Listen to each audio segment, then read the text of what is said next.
Hi everyone, I want to walk you through from consuming to producing, how to take technology beyond the substitution level. A lot of times we're using our devices more as George Curio said, $1,000 pencil instead of the tool that we can actually get the most use out of it from.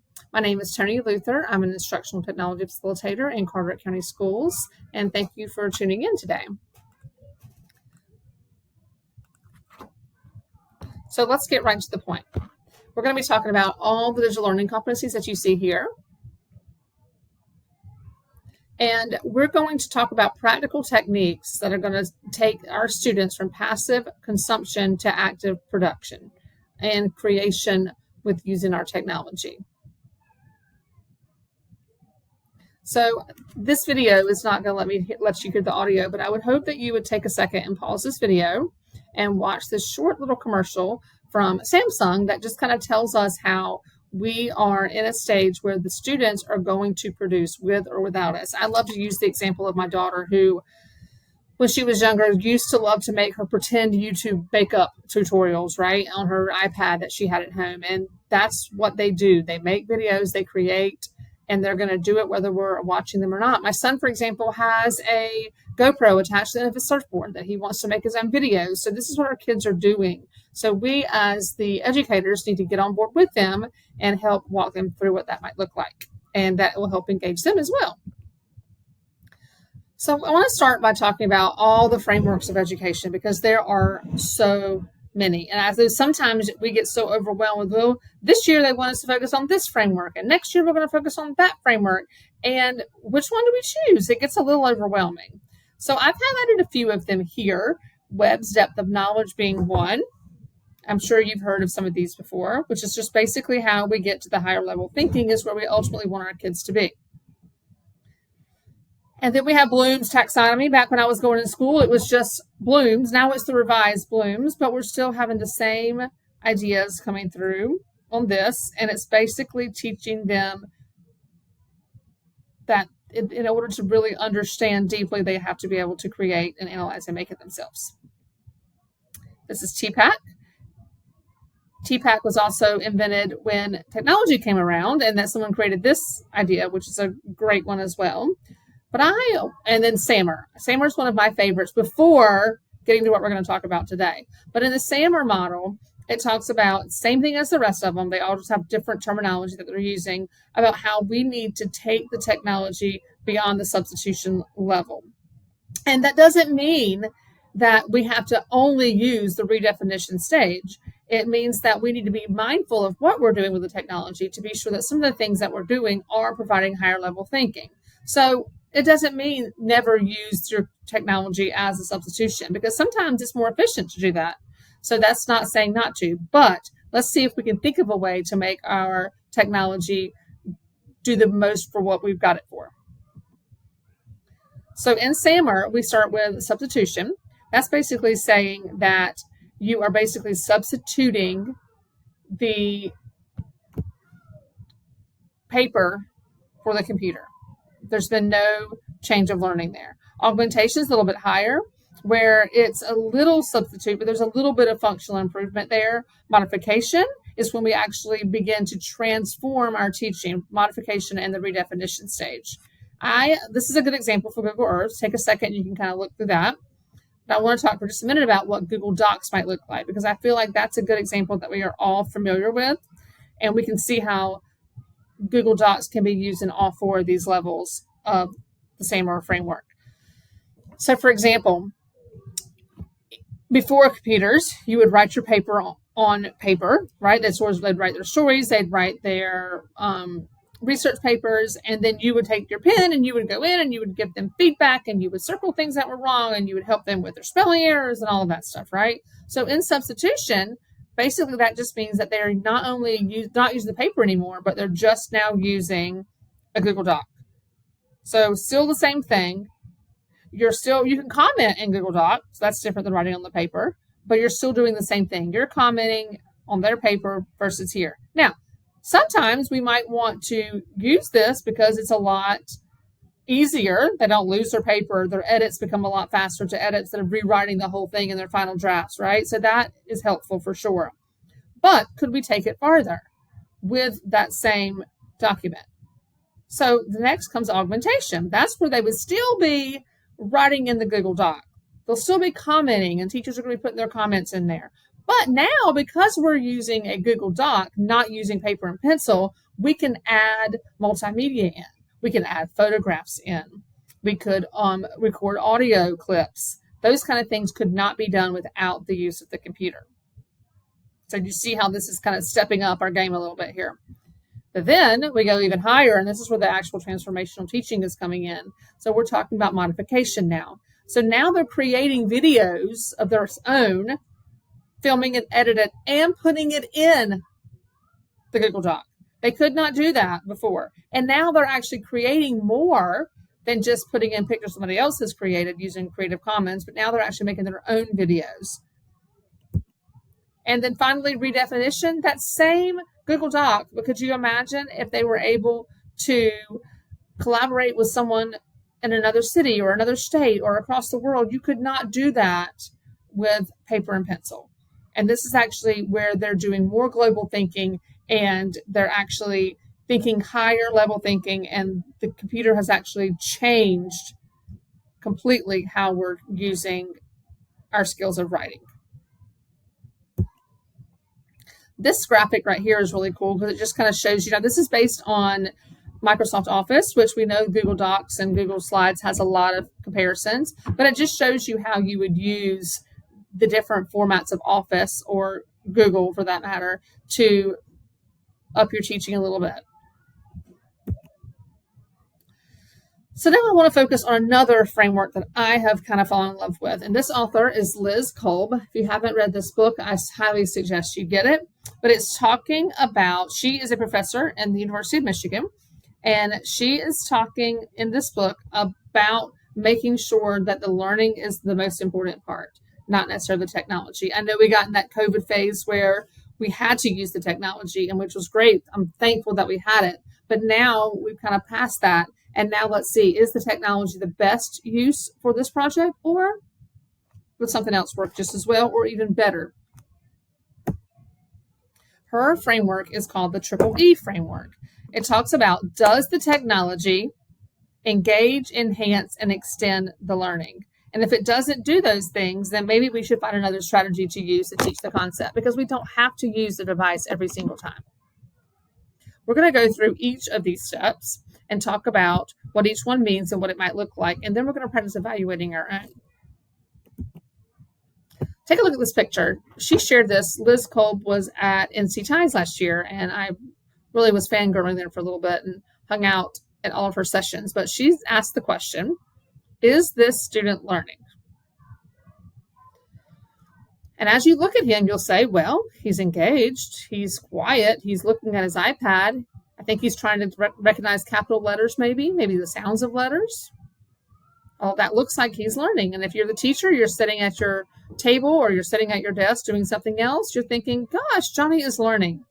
But when Johnny was asked what he was doing, his answer was simply this: I'm trying to get to the game at the end, so I'm just clicking buttons to get through. So hearing that from Johnny, it makes you think, okay, is he learning? Now, we can see from this little graphic over here on the right that he's not rebelling. He's not misbehaving. So he's doing what he was told to do. But I think he's more of ritual compliance, meaning that he's not really paying attention to the learning. He's not committed to the learning. But he's trying to get to the game at the end. So are we actually doing what's best for this student right now to help with his learning? She did a study, Liz Kolb did a study in 2016, and she was able to come to the conclusion that after 10 minutes of an activity, students are more likely, to be off task. So 10 minutes, they are no longer engaged in an activity that's online, one-on-one. So what does that tell us, you might be asking? So we need to engage. So I love this last bullet point here, that learning is social. If our kids and even us as adults are not talking, then we are not learning. So let's think about that for a minute. And I always have the question come up that says, well, I can use this program to track how well they're doing with their math skills. And I need the data, which I think is wonderful that technology can give us such great data, that I have to use it. I have to have them on this. My district requires it, right? But let's think about that for a minute. Okay, use it. If you are going to use the data, use it. However, after 10 minutes, what if you stopped, said, turn to your neighbor and tell them one thing you learned? Now, all of a sudden, it's social. And if you're not using it as a social, if you're not using it, to collect data, you're just having them practice and rehearse, why not have 2 students behind one device? Then they're kind of required to work together and talk through the problems. Food for thought, I hope. So let's make sure also this educational software that we're using is not too busy. If there's too many things, there's avatars, there's music playing in the background, there's a lot of choices for the kids to pick from, then they're going to be distracted, as would I, right? So let's make sure we're thinking about what focus our kids have on the software that we're using. So then the next one goes to enhancement.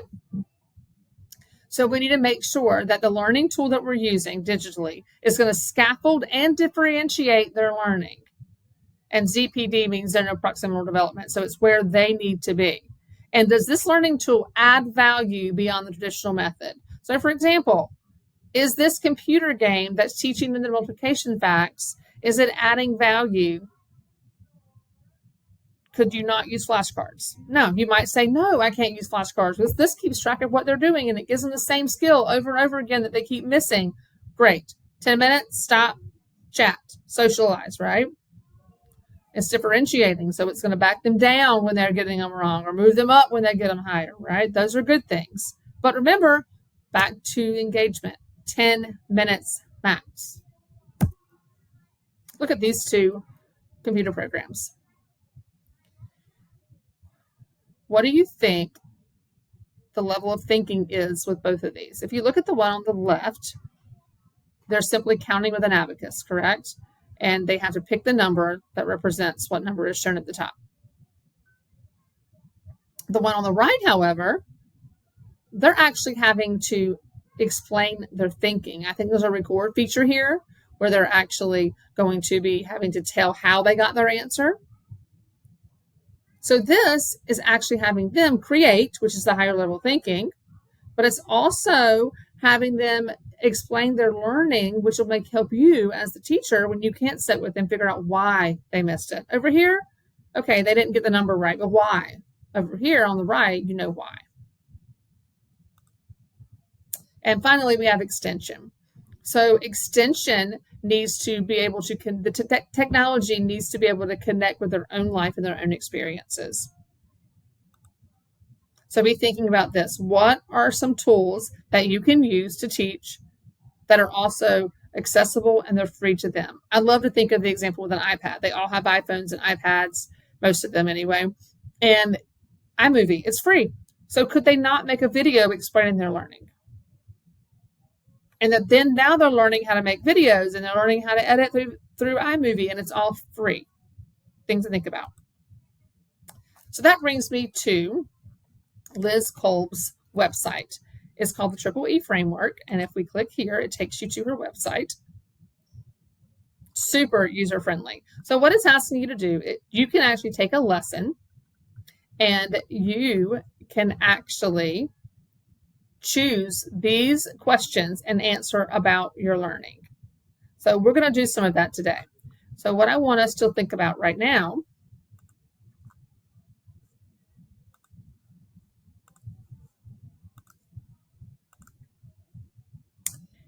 is some scenarios. I would like you to pause and I want you to choose whether you are an elementary or secondary. And I want you to watch. This is actually some videos from Liz. You can click the links within the slide deck, and it will give you an example of a scenario of teaching in both of these examples and tell you how she would rate it using her scale. I think you're going to get a lot of information from this, and I think you're really going to like it. So take a minute. I want you to pause here, choose one that works best for you, see how she evaluated it, and then we're going to talk some more. Okay, so now that you're back from that, I hope that seems to make things make a little more sense. So when we go on, now this second book I want to talk to you about a little bit. And this second book is her Learning First, Technology Second in Practice. This one probably is my most favorite because I love seeing examples. And in this book, there are examples from all different grade levels. If you don't have it, I really would suggest that you get it, because in this book, it'll give you an example of a learning scenario. It'll actually go in and it'll tell you how she would evaluate it. So what I would love for you to do is have a copy of this book, pick some scenarios, take a minute and read some scenarios, and then you can use the digital evaluation tool here yourself to evaluate it yourself. And then what's really cool is that you can look in the same book and find how she evaluated it. So again, Learning First, Technology Second in Practice. I would love for you to have a copy of this. I think you're going to get a lot of information from it because I am the type of person that learns from real life examples, and you'll get them here. Check that out.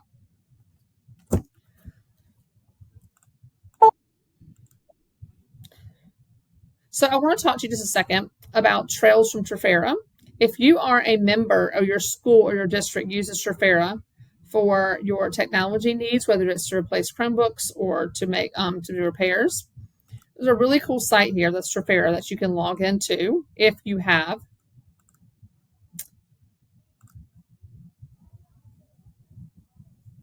this here. And what I want to show you is you can look at these different lessons. This is like a big plethora of lessons that you can use, and it will show you different ways of using technology in the top 2 tiers so that you're using the higher level thinking. Check with your district, see if you have Trafera. I think you'll really find some good use in that. So let's go back now. We're back at the Triple E framework. I am kind of back into loving her website. There's lots of case studies here that you can look at. I love it, helpful. I want to talk to you just a second. If you come down here and it says full lesson planning template.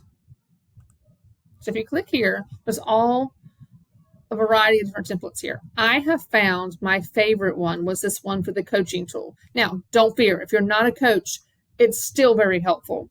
So if you open this or download it and then open it,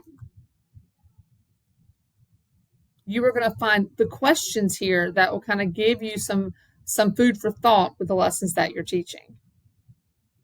I highly suggest that you look at this, that you share it with your staff and you share it with yourself, right? I mean, to help get some ideas there. So that was a kind of a summary of what this session was about. But remember, the research is clear. The key to success is using instructional strategies that support the student's learning and not the tool itself. So if you have any questions, please feel free to contact me. Thank you.